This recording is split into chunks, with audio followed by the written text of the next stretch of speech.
Charlie and the Chocolate Factory, chapters 22, 23, and 24. I'm on page 102 if you want to go ahead and follow along with me. Along the corridor. Well, well, well, sighed Mr. Willy Wonka. 2 naughty little children gone.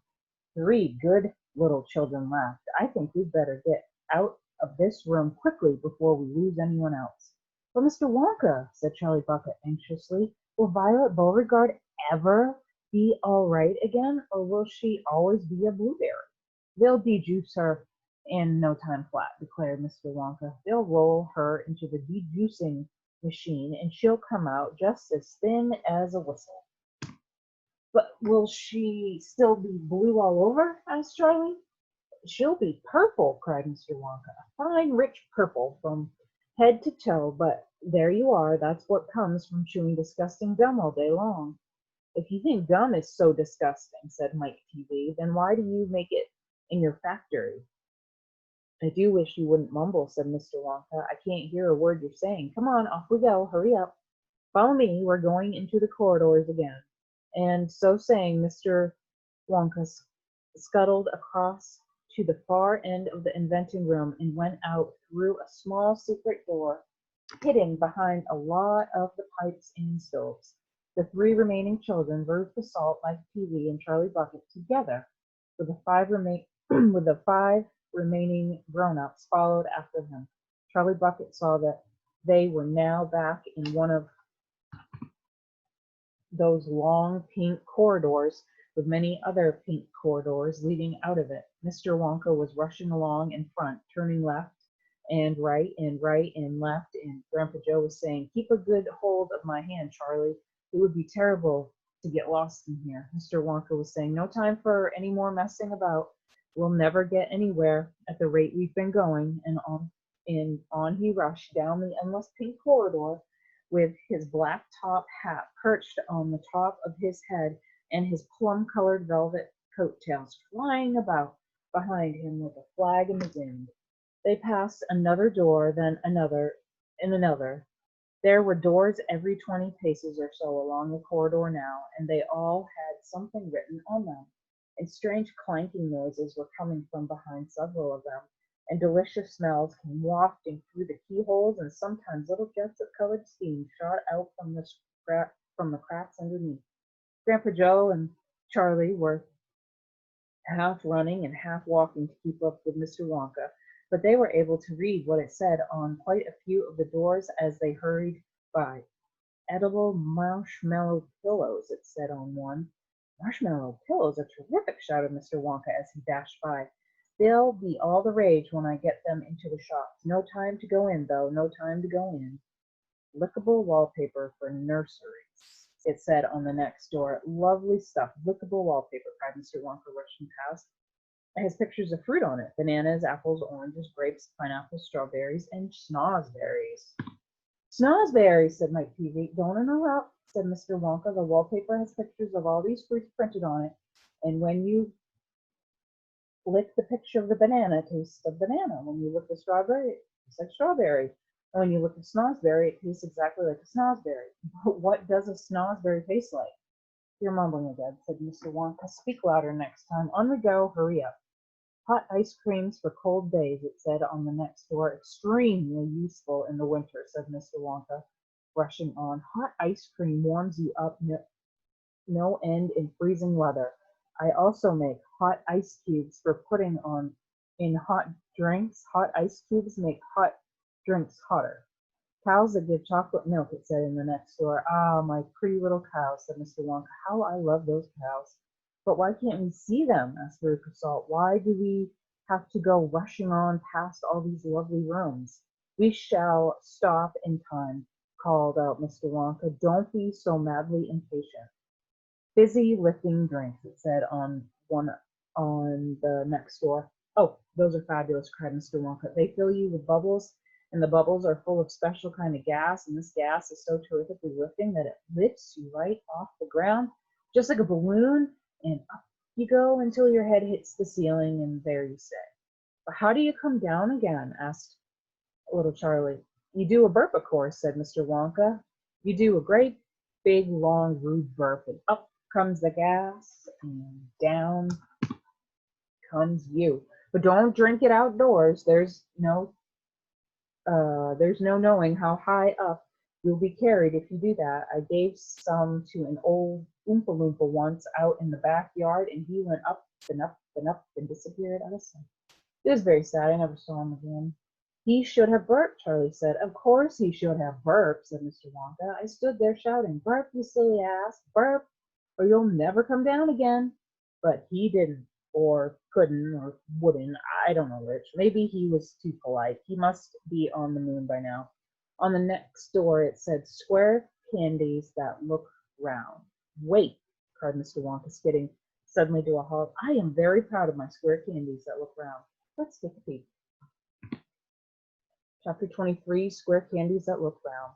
Everybody stopped and crowded at the door. The top half of the door was made of glass. Grandpa Joe lifted Charlie up so that he could get a better view, and looking in, Charlie saw a long table, and on the table there were rows and rows of small white square-shaped candies. The candies looked very much like square sugar lumps, except that each of them had a funny little pink face painted on one side. At the end of the table, a number of Oompa Loompas were busily painting more faces on more candies. There you are, cried Mr. Wonka, square candies that look round. They don't look round to me, said Mike Teavee. They look square, said Veruca Salt. They look completely square, but they are square, said Mr. Wonka. I never said they weren't. You said they were round, said Veruca Salt. I never said anything of the sort, said Mr. Wonka. I said they looked round. But they don't look round, said Veruca Salt. They look square.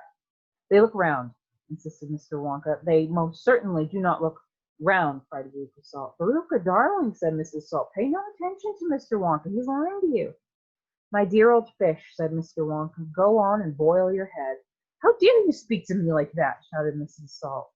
Oh, do shut up, said Mr. Wonka. Now watch this. He took a key from his pocket and unlocked the door and flung it open, and suddenly, at the sound of the door opening, all the rows and rows of little square candies looked quickly round to see who was coming in. The tiny faces actually turned toward the door and stared at Mr. Wonka.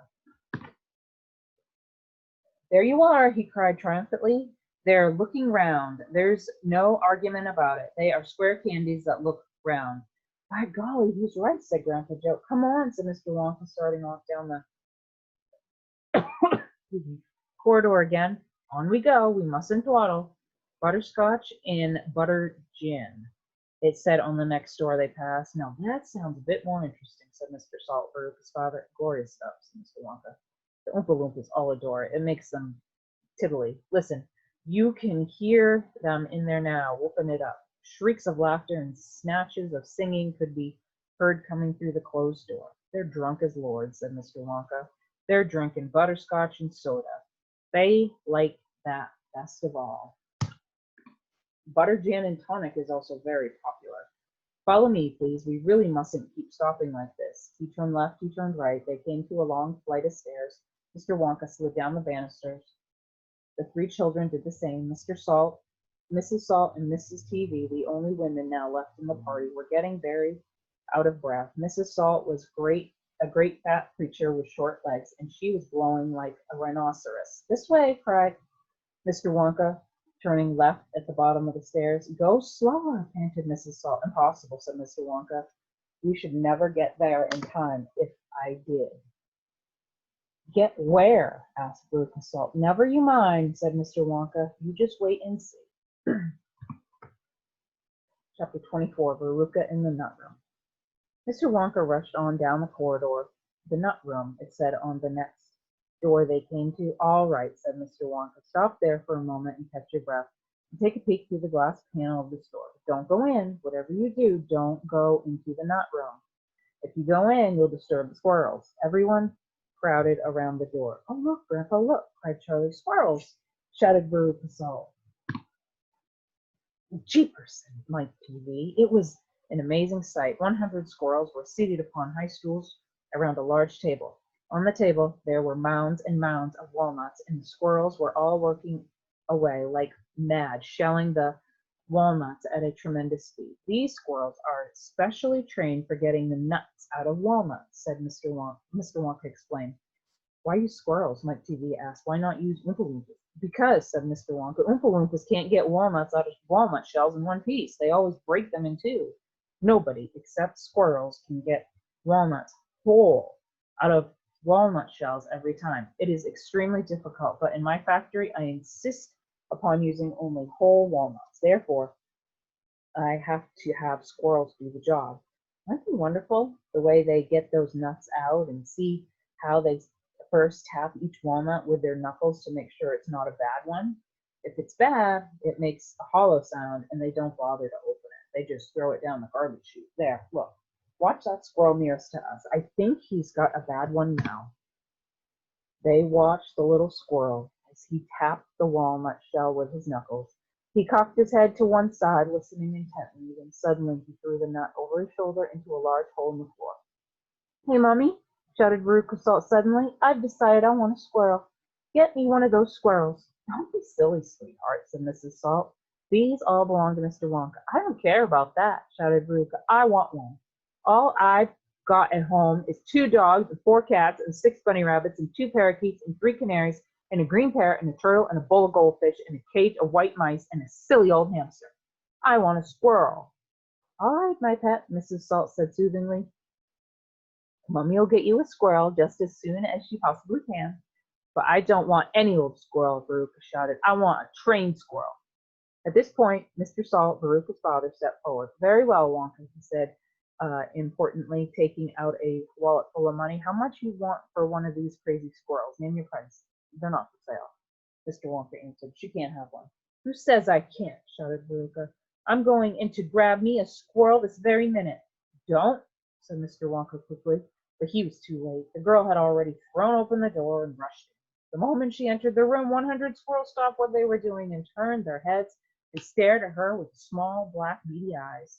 Veruca Salt stopped also and stared back at them. Then her gaze fell upon a pretty little squirrel sitting nearest to her at the end of the table. The squirrel was holding a walnut in its paws. All right, Veruca said, I'll have you.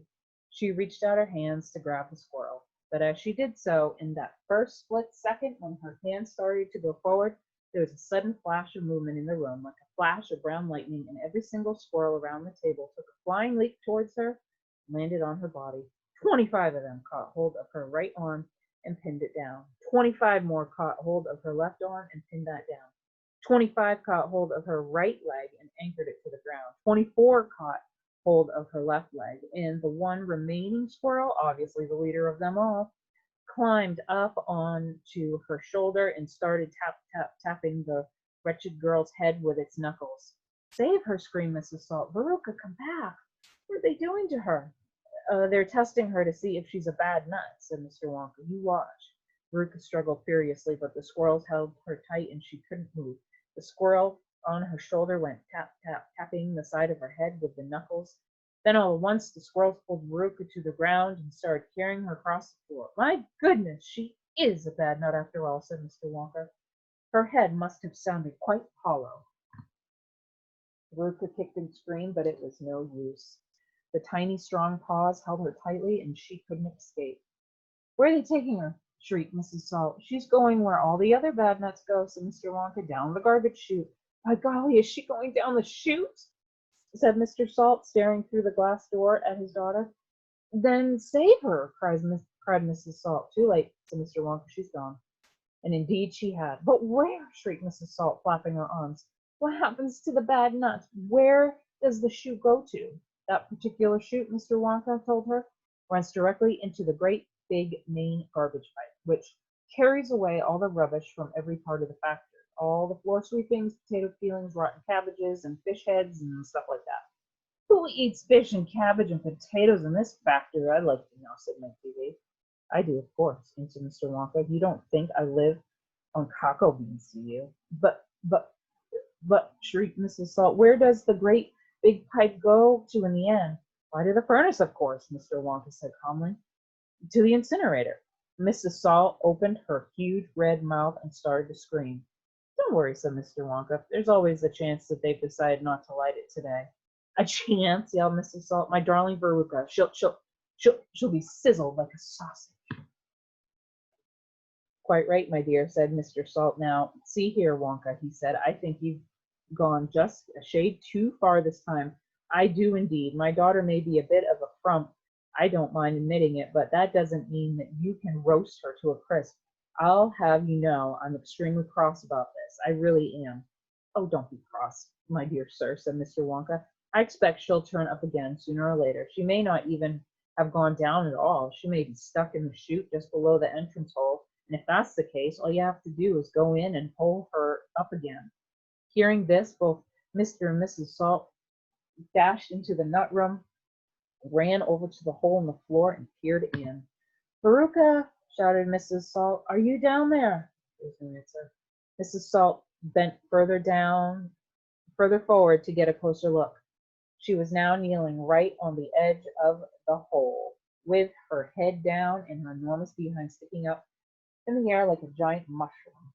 It was a dangerous position to be in. She needed only one tiny push, one gentle nudge in the right place, and that is exactly what the squirrels gave her. Over she toppled into the hole head first, screeching like a parrot.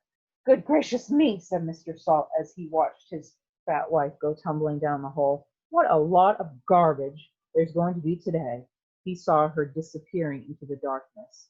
What's it like down there, Angina? He called out. He leaned further forward. The squirrels rushed up behind him. Help! He shouted, but he was already toppled forward, and down the chute he went, just as his wife had done before him, and his daughter. Oh, dear, cried Charlie, who was watching with the others through the door. What on earth's going to happen to them now? I expect someone will catch them at the bottom of the chute, said Mr. Wonka. But what about the great fiery incinerator? Asked Charlie. They only light it every other day, said Mr. Wonka. Perhaps this is one of the days when they let it go out. You never know. They might be lucky. Shh, said Grandpa Joe. Listen, here comes another song. From far away down the corridor came the beating of drums, and the singing began. Veruca Salt, sang the Oompa Loompas. Veruca Salt, the little brute, has just gone down the garbage chute. And as we very rightly thought that in a case like this we ought to see the thing completely through, we've polished off her parents too. Down goes Veruca, down the drain, and here perhaps we should explain that she will meet as she descends a rather different set of friends. Those that she has left behind, these won't be nearly so refined. A fish head, for example, cut this morning from a halibut. Hello, good morning, how do you do? How nice to meet you, how are you? And then a little further down, a mass of others gather around. A bacon rind, some rancid lard, a loaf of bread gone stale and hard, a steak that nobody could chew, an oyster from an oyster stew, some liverwurst so old and gray one smelled it from a mile away, a rotten nut, a reeky pear, a thing the cat left on the stair, and lots of other things as well, each with a rather horrid smell. These are Veruca's new found friends that she will meet as she descends, and this is the price she has to pay for going so very far astray. But now, my dears, we think you might be wondering, is it really right that every single bit of blame and all the scolding and shame should fall upon Veruca Salt? Is she the only one at fault? For though she's spoiled, and dreadfully so, a girl can't spoil herself, you know. Who spoiled her then? Ah, who indeed? Who pandered to her every need? Who turned her into such a brat? Who are the culprits? Who did that? Alas, you needn't look so far to find out who these sinners are. They are, and this is very sad, her loving parents, Mum and Dad. And that is why we're glad they fell into the garbage chute as well. That is the end of chapter 24.